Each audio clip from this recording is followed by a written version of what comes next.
Hi, my name's Tyler Thurman. Some of you know me as Coach Ty from my online profile, and I'm a transformative coach, and it's my joy, it's my passion, it's my privilege to get to work with people one-on-one, groups, and teach and really support people to live wonderful lives, joyful lives, peaceful lives, and fulfilled lives. And I do it by really sharing these transformative principles that I talk about on a lot of these videos.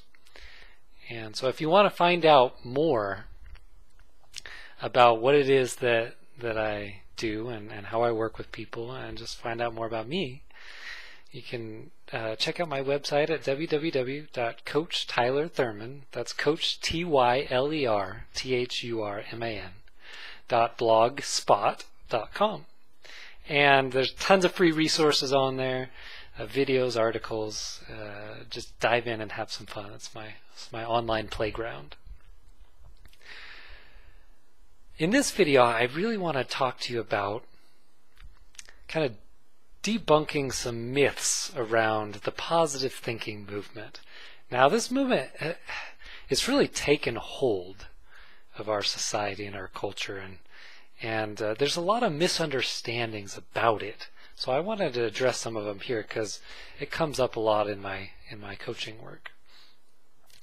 And first of all, a lot of people are relatively surprised to discover, given what I do for a living, that I'm not a big fan of positive thinking. And one of the reasons people are surprised is because they think that's what coaching is. I help people to be more positive. Well, that's actually inaccurate. One of the side effects of the work I do with people is that they tend to experience more peace of mind and well-being.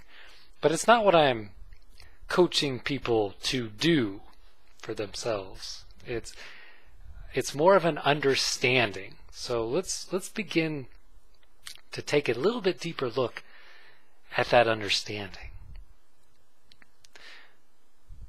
Now, one of the things that I've noticed within the positive thinking movement, and one of the unfortunate side effects, has been that it's resulted in a lot of really miserable people. Now that might sound strange to you, and when I was observing it, it certainly seemed strange at first, but the more you look at it, the more it makes sense. So if you've ever tried to think positive when you're in a low mood or a pissy mood, you probably know that it just doesn't work very well. It's like putting a Band-Aid on a stab wound. You know, it's not that effective.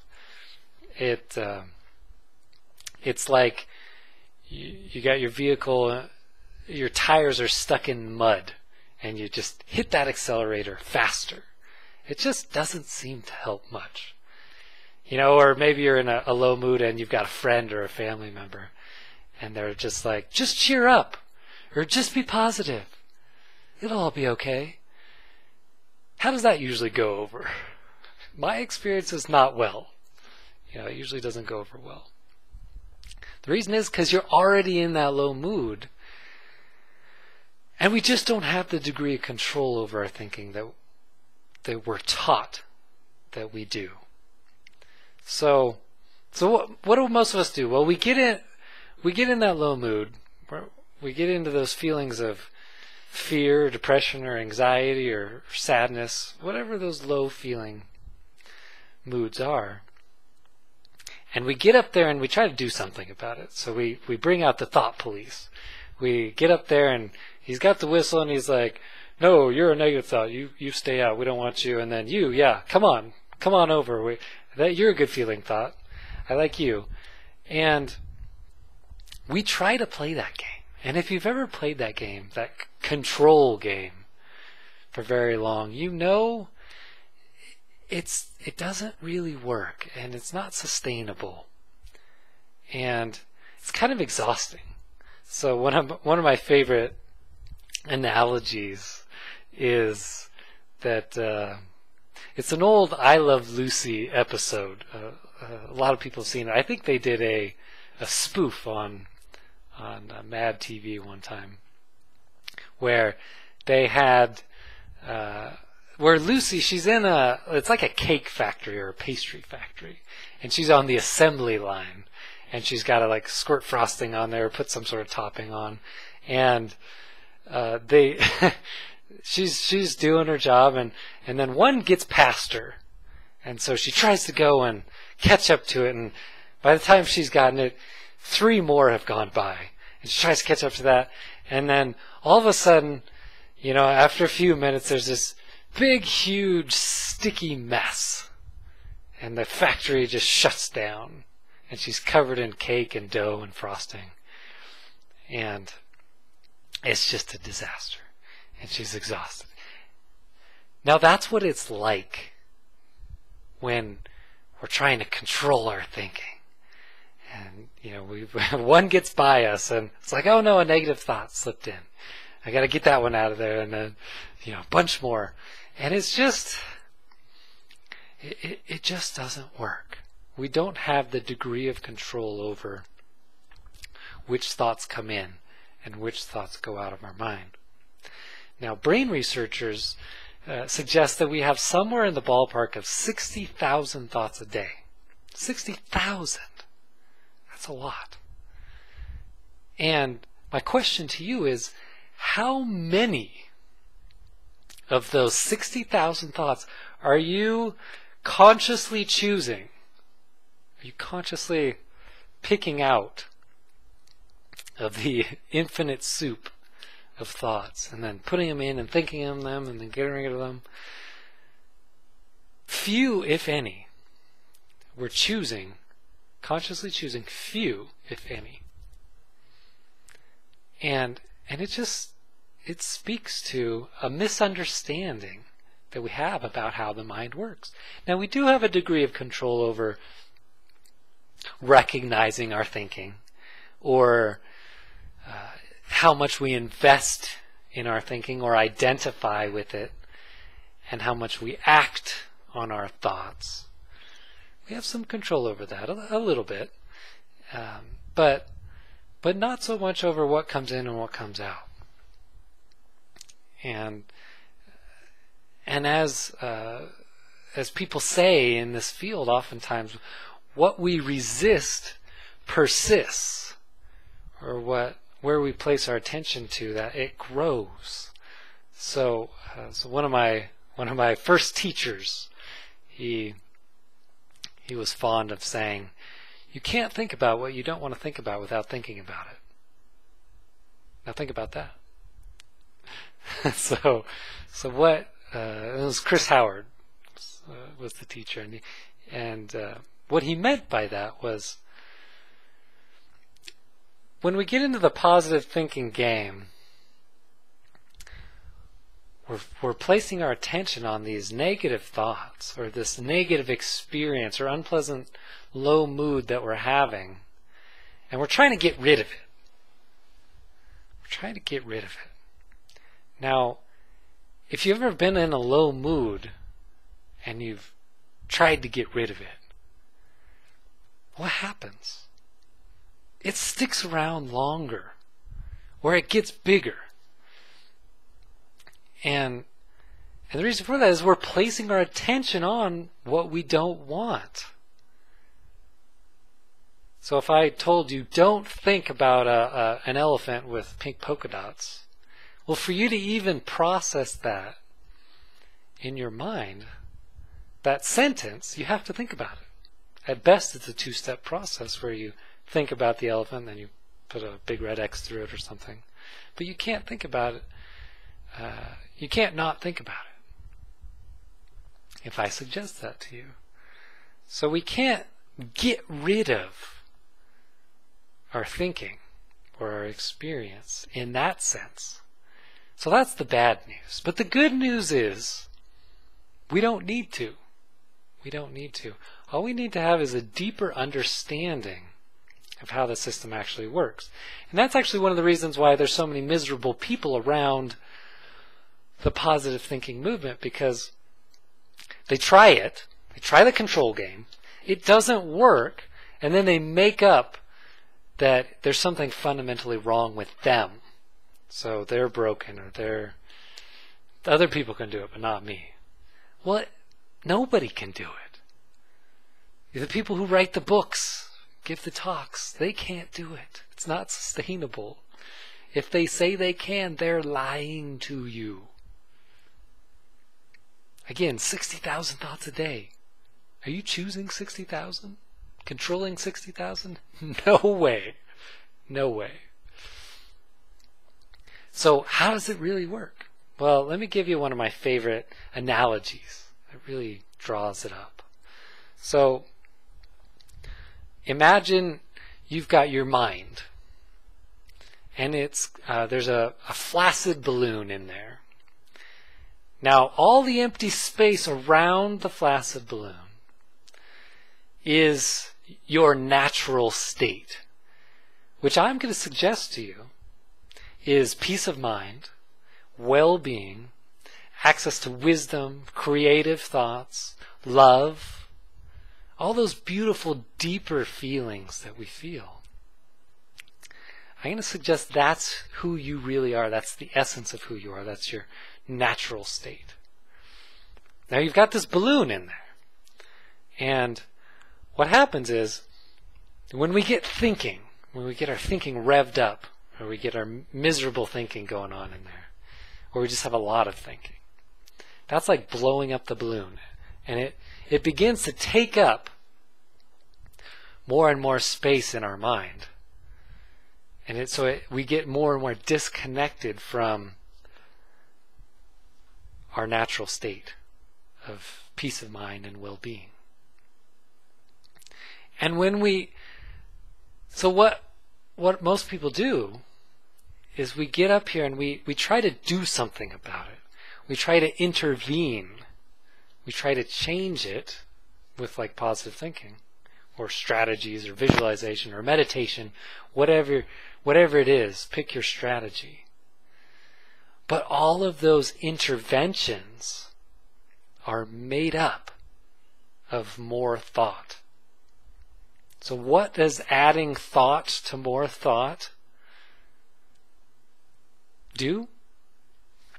Blows up the balloon bigger, takes more space, disconnects you further from your natural state of well-being and peace.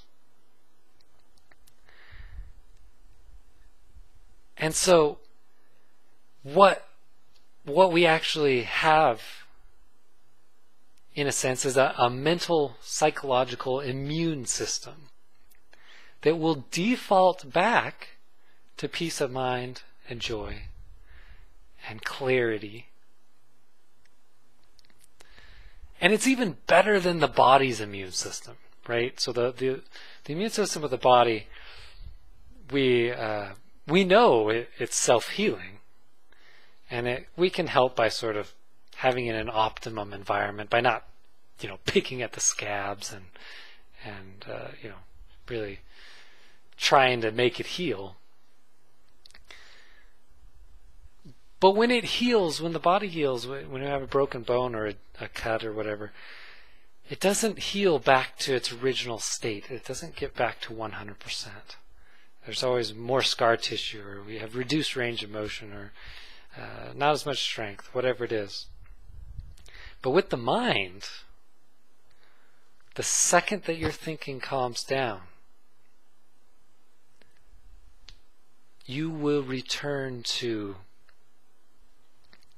that perfect, untouched space of peace and beauty and love and connection.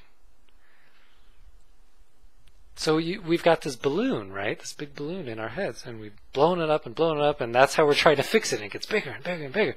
And the second we let go of the balloon, what will happen? The air just flows right out because the balloon's natural state is collapsed. And your natural state is peace and well-being when we're not trying to get in there and fix it and do something about it, intervene. So it becomes really comforting to know, and it sure is comforting for me, to know that I don't have to do anything about it. So one of my mentors, Michael Neal, talks about being unemployed on the inside. I just like that idea. The less we do to try to change our thinking, the more you will just return to that natural state of peace and clarity. And it's really nice to know. But most of us have been taught, we've grown up in this get out there and get 'em, tiger, and we got to do something about it, and we got to change it society, that we've never let it go long enough, or we've never actually taken a peek at what's going on in our heads, and we've never seen that it will return to its natural state if we leave it alone. We've never left it alone long enough to really observe that. But if you do, I guarantee those thoughts will begin to settle down. And you'll return to peace. And then you'll forget, and then you'll get caught up from time to time in your miserable thinking. But then you'll come back to yourself and you remember, oh, I'm up there trying to fix it again. I think there's something wrong with me, but there's not. You'll return to that clarity and that peace and that joy. And it's a really wonderful place to hang out. So my invitation to you is to consider that control game of positive thinking and the thought police. That's not the best game in town. And if you've played it, you know it doesn't work. The best game in town is freedom. Freedom of letting go. And where does freedom come from? Well, freedom is your natural state, and you cultivate it simply through understanding how it works. When you know what your natural state is, who you really are is peace and love and connection and creativity. And you know, the more you do, the more you take yourself away from it, and the less you do, the more the air will just flow right out and you'll return to yourself. You can just take that into account the more you understand how it actually works. So with that, I invite you to dive into it, get creative, explore it for yourself, and you'll begin to have insights about the nature of thought and thinking. And that will serve you tremendously throughout your life. So with that, again, please check out more of my resources on my website, www.coachtylerthurman.blogspot.com. Have fun playing there. You can even give me a call, and I'm happy to have a coaching consultation with you if you want to continue this conversation deeper at 503-389-3778. And I wish you every joy in the world. And with love and light, I look forward to continuing this conversation with you soon. All right, take care.